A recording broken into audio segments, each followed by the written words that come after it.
Hey everyone, this is Pamela Coe, and this is going to be a time-lapse video for the most part. And here I'm just showing you what I got started with. It's an acrylic painting with a limited palette, yellow, orange, red, purple, black, and white. And there was my table with my mark making tools. And I'm working here on Strathmore mixed media paper. It's 40 by 80, so there are two sheets here that are just taped to the wall. You can't really see the seam in the middle because there's tape over that as well.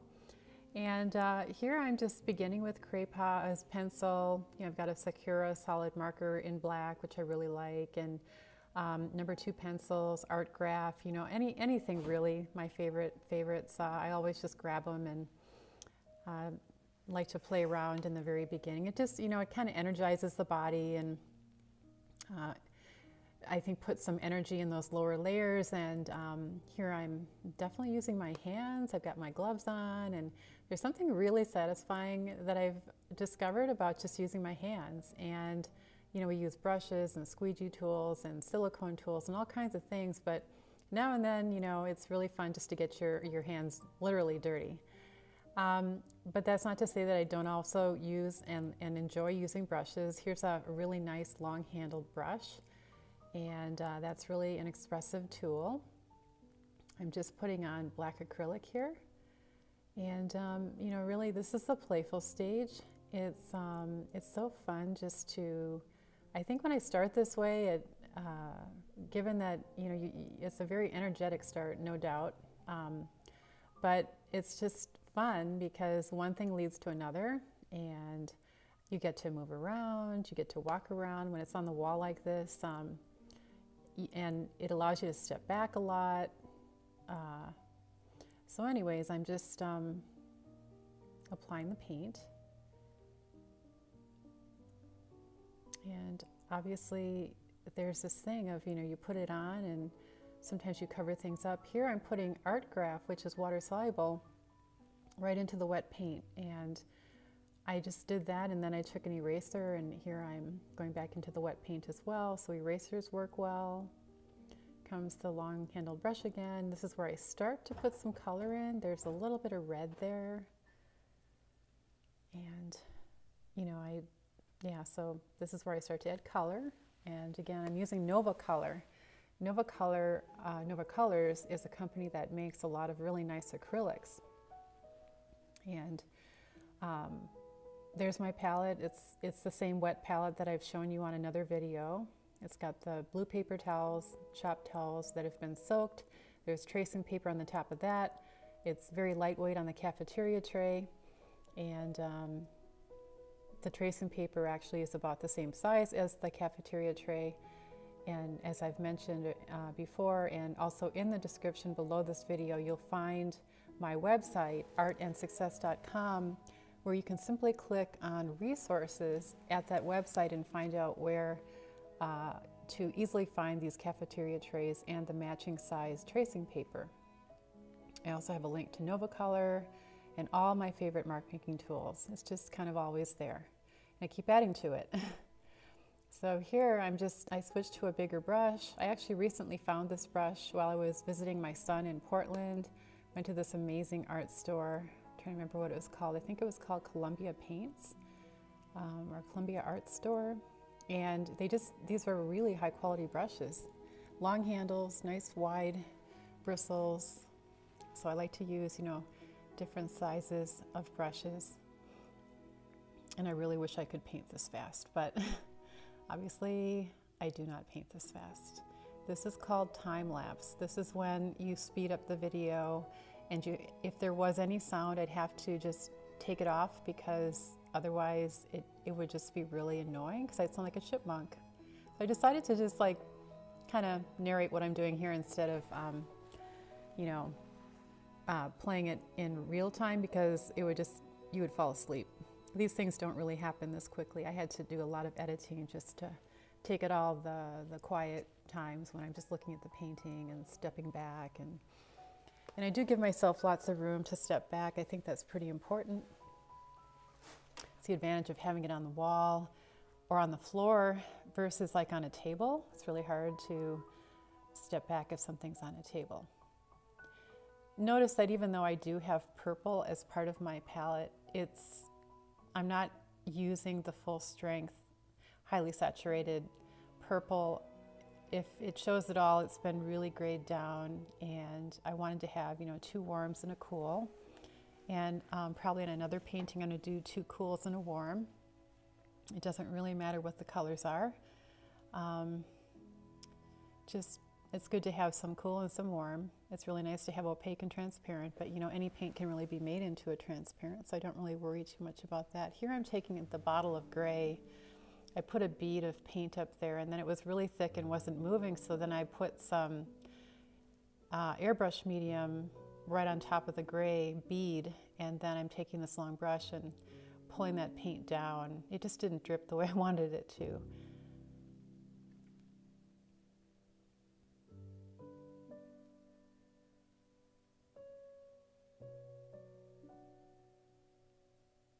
It's such a meditative process, and it's so much fun just to keep stepping back and evaluating what the next move will be.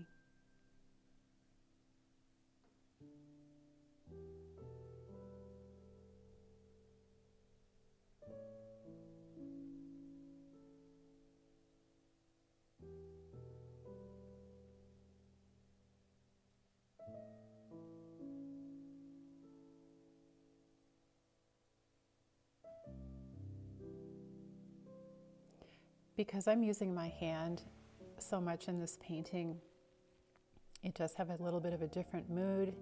It feels looser, it feels more free, and that felt good. I haven't, really painted like this before. It's the first time I really used my hand to this extent, and I've, used it before in other paintings, but this one largely, that's kind of like my main tool here. So yeah, the effect is a little bit different, and I'm not, not really thinking about anything except trying to get the paint on there, trying to move it around, trying to make interesting marks and shapes.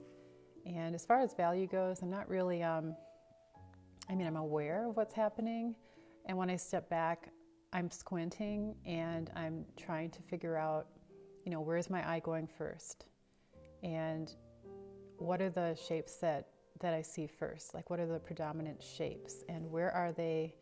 Are they interesting?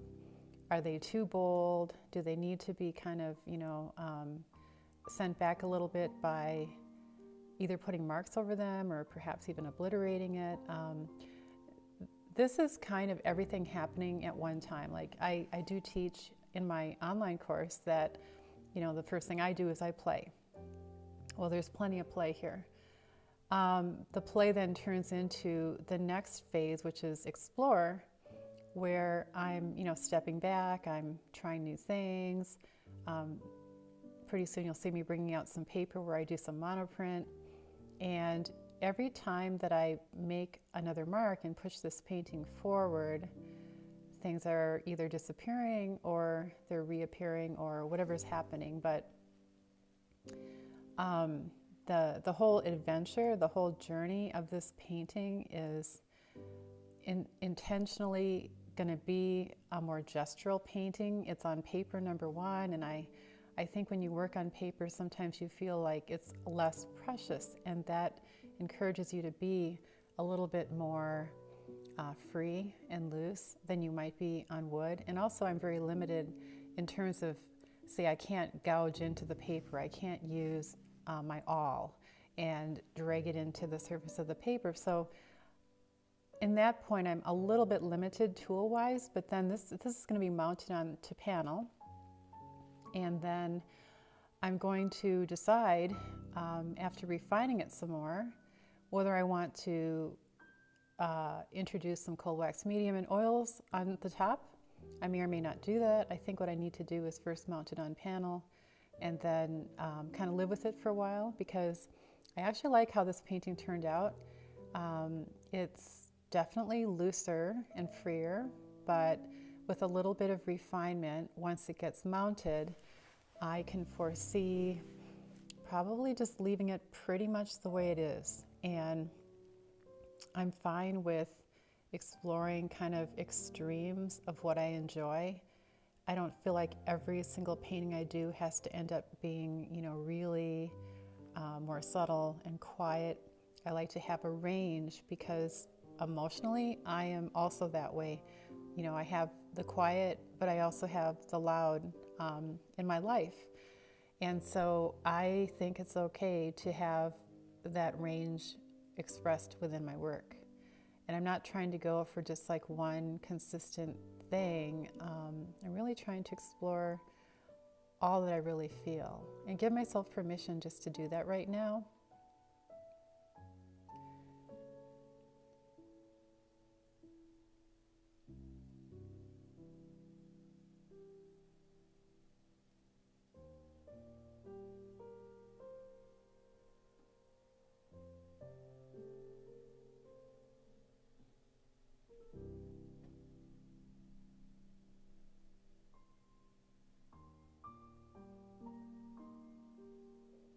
Here I'm using that long-handled brush for a little bit more refinement, a little bit more refined shapes. And then here's a close-up because it's really hard at the angle that I was videotaping to really see any amount of detail. But you can see that there is some paint that's more patterned, some paint is thick, some is thin, some of it was dripping, and here's the dry mark making. And then areas where I use my hand, my fingers, it's just really a lot of different types of textures and surfaces that you get when you kind of mix up your tools like that. And it's always a good time in my process to bring back mark making tools. It just doesn't even matter whether it's the beginning, the middle, or the end. It's kind of my comfort zone. Whenever I feel like something needs, it's too static, I'll introduce line. Or if I just feel like an area needs more attention, I might introduce some line. It doesn't mean it's all going to stay there. Sometimes I'll obliterate it.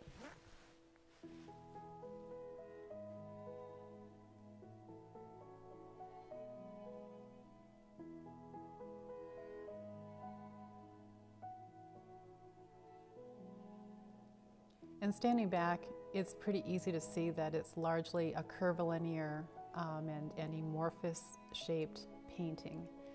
So as I move on here, and I'm starting to actually do a little bit of refining, even though, you know, I wouldn't say that it's not done, but I wouldn't say that it's for this particular painting. I'm going to let it actually live like this for a pretty long time. So I don't think it's that far from being done. However, you know, like what I'm doing right there, I was trying to obliterate this black line that was smack dab in the middle of the painting.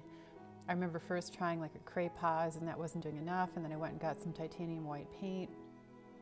And then once I tried to diminish the impact of that dark line going across, you know, I'm trying to make that middle section a little bit more interesting. It's right in the middle of the painting, and you know, there's something about when I work, I'm always trying to kind of consciously avoid middle. And then in this painting, I ended up with something that was pretty distracting right in the middle, so I tried to obliterate that.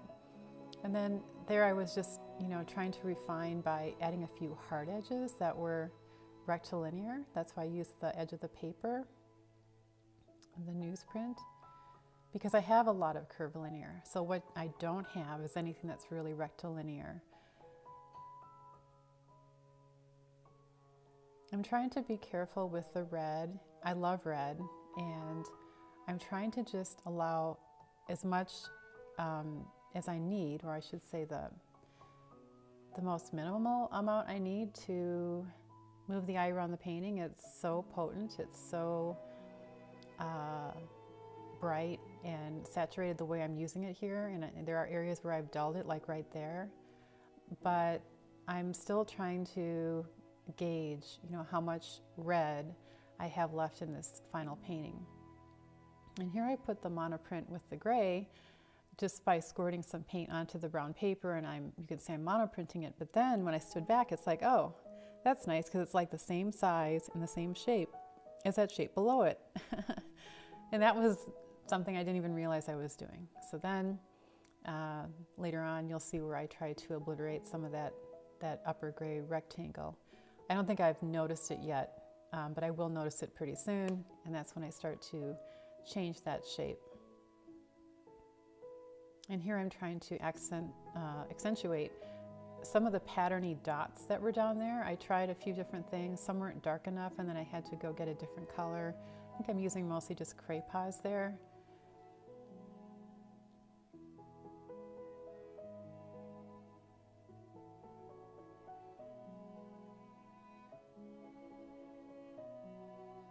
So it's just so much fun to do this painting. It just felt like, you know, I could just do this every single day and never get tired of just, I don't know, it's very therapeutic, it's kind of meditative, and I'm also getting my exercise. So here's where I start to obliterate this rectangular shape. I'm trying to offset the feel of it, you know, so it doesn't feel like the very same shape right above the very same shape.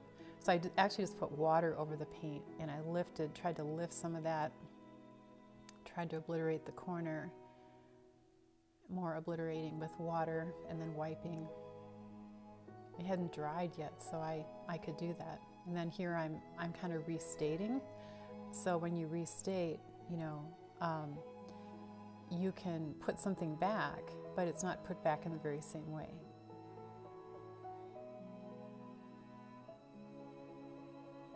Upper left-hand corner, I just noticed that there was a little bit too much red, and it was going all the way along the edge, and so I'm obliterating some of the red and making it a lighter value.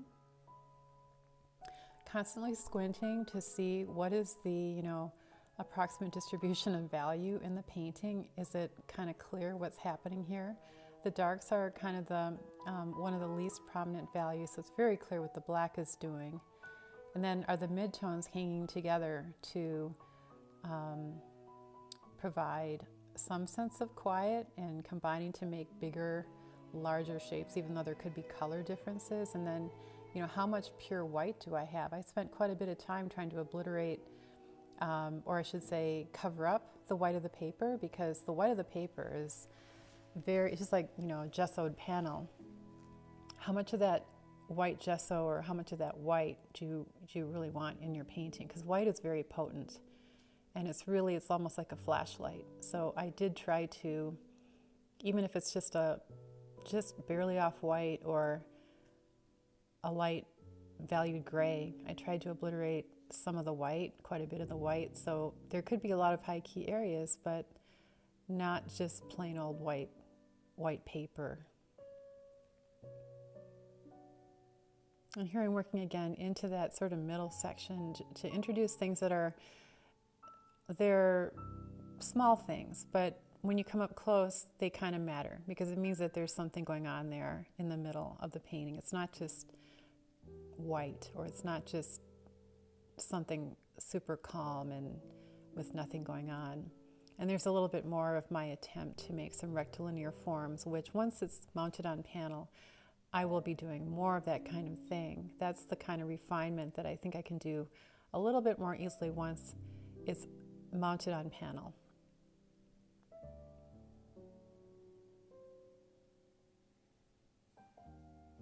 Here I was just trying to put in some very drippy paint, and I had added some airbrush medium to the paint, and I kept going over that area to get the amount of dripping that I really wanted. So there'll be a close-up pretty soon where you can see that.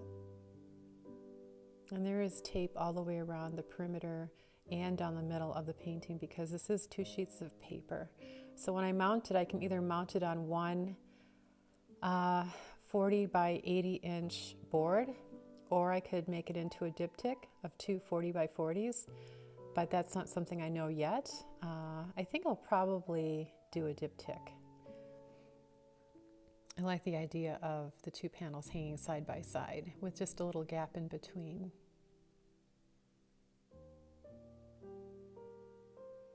It's also a little bit easier than if you have to ship it somewhere. So here I'm pulling off the tape, And as I'm pulling it off, I've got these jumbo thumbtacks that I'm using a rubber mallet to, or not a rubber mallet, but a hammer to pound the tacks into the wall to hold the paper in place as I peel the tape off. And there's the tape coming off of the middle.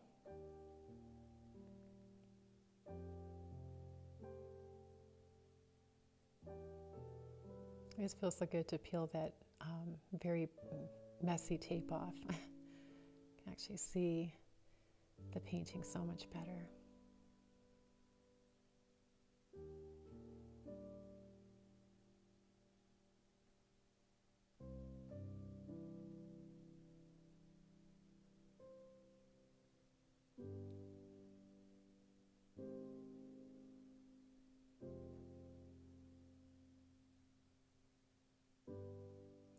So thank you very much for watching the video. I hope you enjoy it, and I really appreciate you visiting my channel, and I always appreciate your comments. So I hope you're subscribed. That way you always get a notification when I post a new video. And here is close-ups, the drippiness, and I had added the airbrush medium to that area, to the paint before I put it on. That's how it dripped. Here's a large area where I use my hands, and a little bit of calligraphy. So thanks again, everybody. It's always fun to share with you. I appreciate your comments. Bye now.